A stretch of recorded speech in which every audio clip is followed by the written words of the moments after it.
que yo accedí al feminismo un poco después que Diana, en los 90, cuando yo ingreso, venía de la militancia en el sistema educativo y en la izquierda, donde no se daba esta discusión, donde la lucha era la lucha social, la lucha de clases, la lucha gremial muy activa.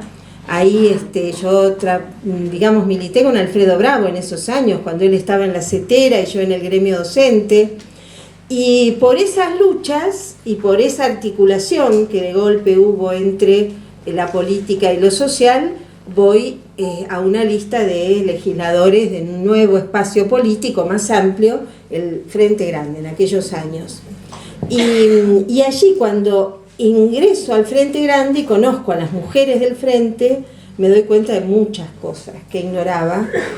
Y en uno de esos debates, en los años, estoy hablando del año 93, 94, previo a una gran conferencia que fue la cuarta conferencia de la mujer, que se hizo en Beijing, y que nucleó y fue un grado altísimo de debate internacional y de avances en el documento que se vota en la plataforma de acción. En uno de esos debates o en una de esas reuniones conozco a Diana. Sí. Y en Beijing mismo, ahí en Beijing mismo. Y Diana me dice, hay un libro que yo te voy a acercar, que no sé si era reciente la publicación, creo que sí, o que había sido una reedición muy reciente, que te va a servir mucho en tu tarea política, en tu tarea legislativa. Y la verdad que ese libro todavía yo lo sigo usando, en particular el capítulo, es Manual Capacitación Política para Mujeres. Y el artículo que escribió Diana está titulado De los derechos humanos a los derechos de las humanas. O sea, con este mismo contenido maravilloso que es visibilizar que la mitad de la humanidad había estado excluida de los derechos a lo largo de la historia, y que además, incorporando después las nociones de clase y etnia, ¿no? Vemos que de esa mitad de los varones, en realidad, con derechos supuestamente consagrados, se caen los pobres, ¿no? Se caen los obreros, se caen también los varones de los pueblos originarios. Entonces, esto que Diana señala viene y desde allí, digamos, desde Beijing, fíjense que cumple el año próximo, ¿sí? 25 años de Beijing. No se volvió a hacer otra, no hay una quinta conferencia, y las compañeras que estudian este tema nos han dicho que estudian el avance, que hacen un seguimiento más preciso quizás que yo en particular de lo que está estudiando Naciones Unidas. Nos dicen que en realidad el fundamentalismo, la oleada fundamentalista que hay en el mundo, que se desarrolla en los 90, ya a fines de los 80 y principios de los 90, el neoliberalismo y el fundamentalismo, que evidentemente tienen puntos de contacto, porque hablan de una sociedad más escindida en clases, más desigual profundamente, impiden que se vuelva a convocar una conferencia, porque podríamos perder derechos que están consagrados y derechos que están consagrados en los tratados internacionales de derechos humanos. Entonces, lo que hace Naciones Unidas es convocar cada 5 años una revisión, una actualización el cumplimiento, digamos. O sea, les pide a los países qué grado de cumplimiento sobre la plataforma de Beijing. Tanto en Beijing, allí se consagraron temas, se empezaron a discutir a nivel internacional y se consagraron, en realidad no se empezaron, se plasmaron en la normativa jurídica temáticas que empezaban a ser discutidas desde el feminismo, como el tema del cuestionamiento a la familia tradicional, ¿no? Y entonces el tema y la discusión era la familia o las familias. No seguir reproduciendo el concepto de familia tradicional, porque eso no incluía todas las nuevas organizaciones familiares y las diversidades sexuales y de género que ya eran parte de la vida cotidiana desde hacía décadas y que ya había trabajos teóricos, aportes, etc.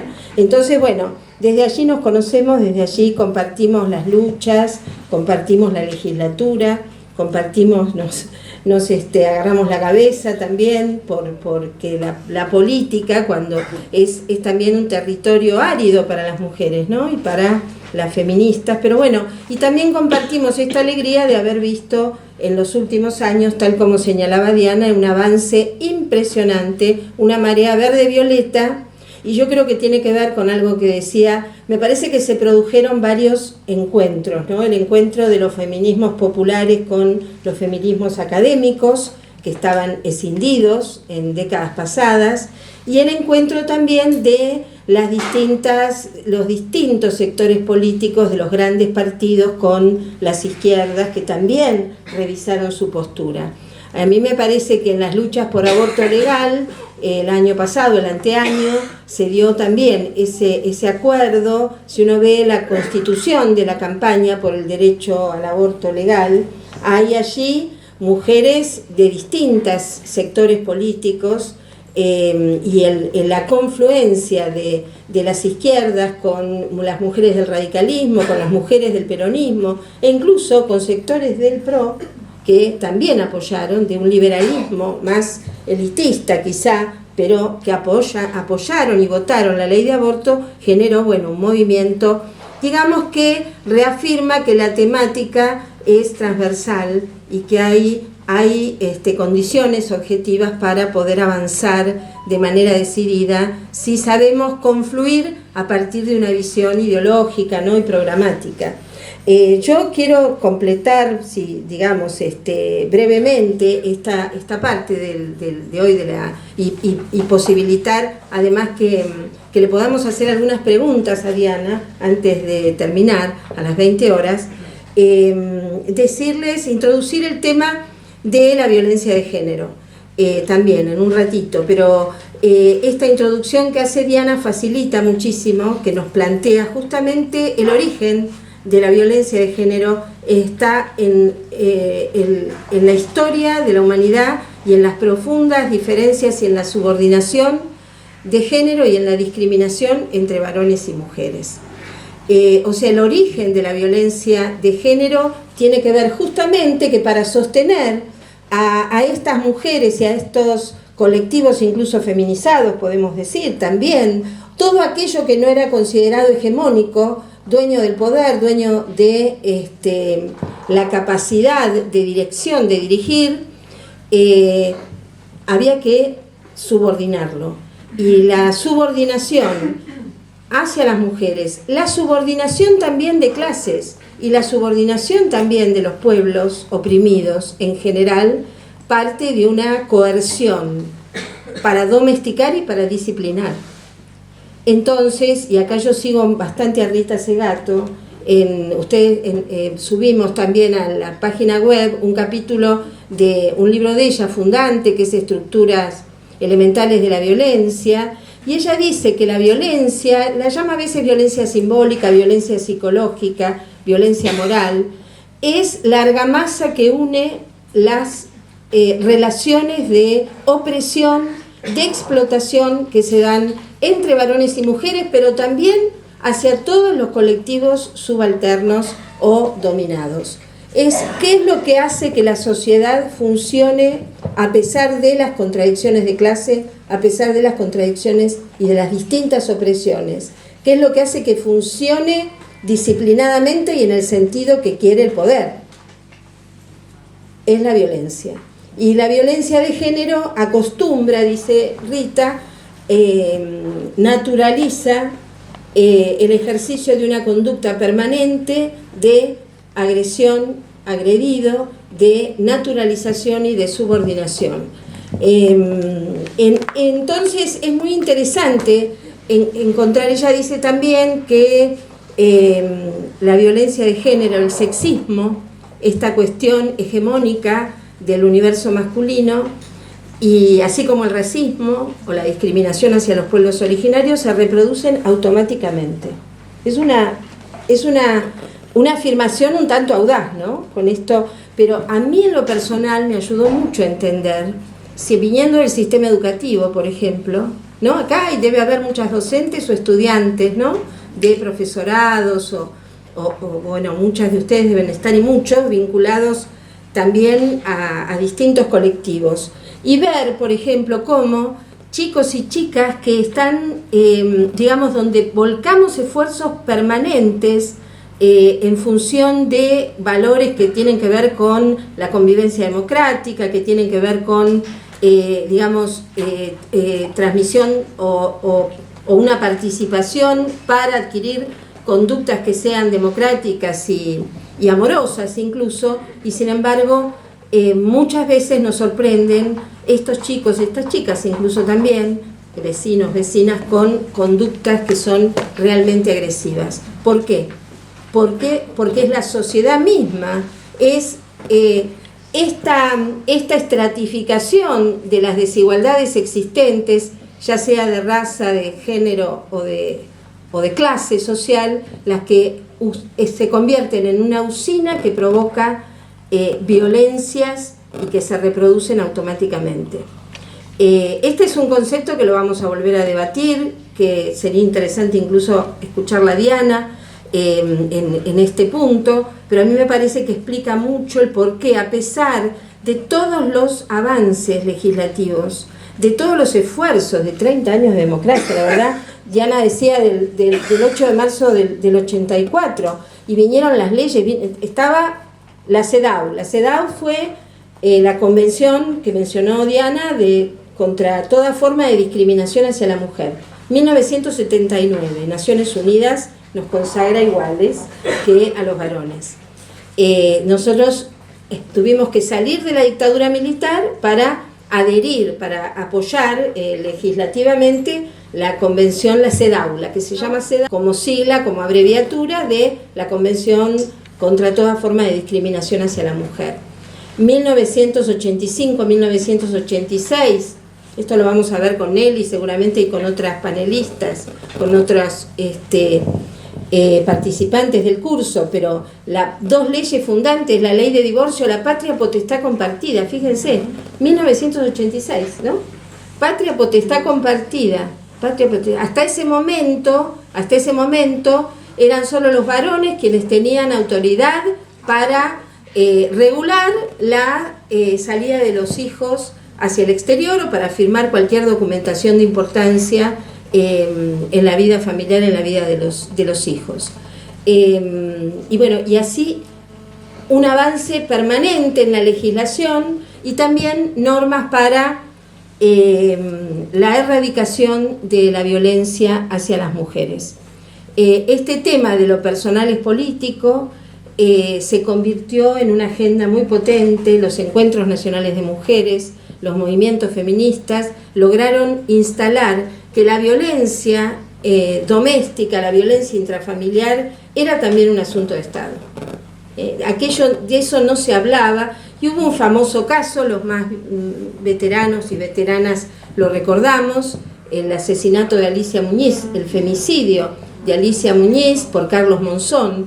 Carlos Monzón era un personaje sumamente admirado, campeón de boxeo internacional, y él, arroja, la asesina y la arroja por un balcón, por una terraza, Alicia Muñiz.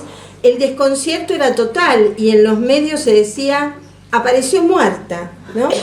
Apareció muerta, se cayó, ¿no? El tema del accidente, el tema de encubrir lo que era la violencia de género y el femicidio. Ese tema creo que instaló en la agenda pública también la violencia de género en sus peores expresiones, que son los femicidios.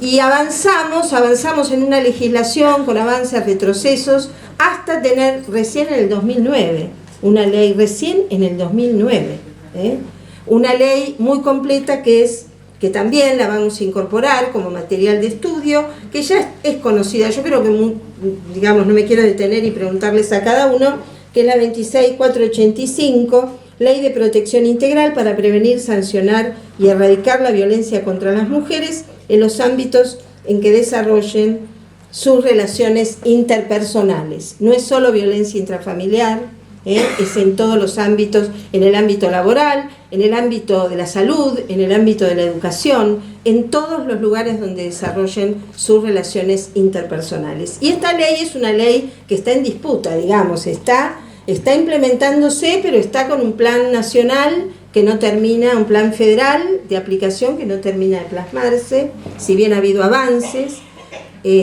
pero todo esto nos hace pensar que solamente la lucha por uno de los temas, por la violencia de género, en el feminismo pasa eso también, ¿no? A veces hay como una especialización extrema.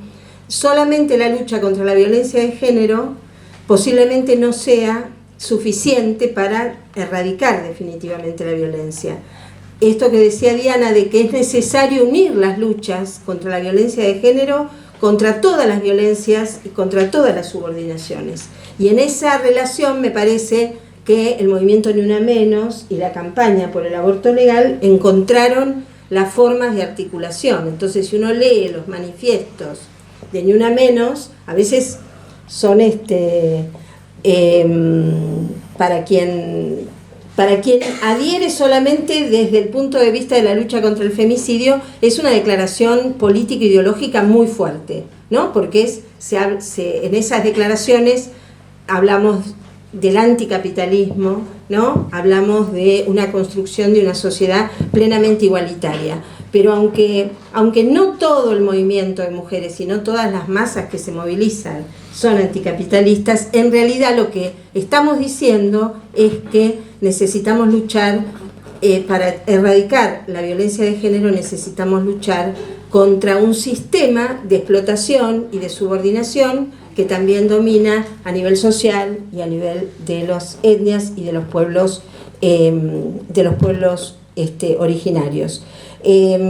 Habría mucho más para hablar, decirles que la ley de violencia de género tiene como gran aporte tipificar y establecer las modalidades de violencia de una manera mucho más rica, mucho más actualizada. Yo creo que uno de los aportes más grandes es describir cómo describe la violencia psicológica y la violencia simbólica, que no es solo la violencia de género, no es solo el golpe, no es solo la agresión física, sino que hay hay un tema cultural muy fuerte que tiene que ver con los estereotipos, porque en definitiva, ¿cómo se transmite, cómo se reproduce automáticamente la discriminación de género?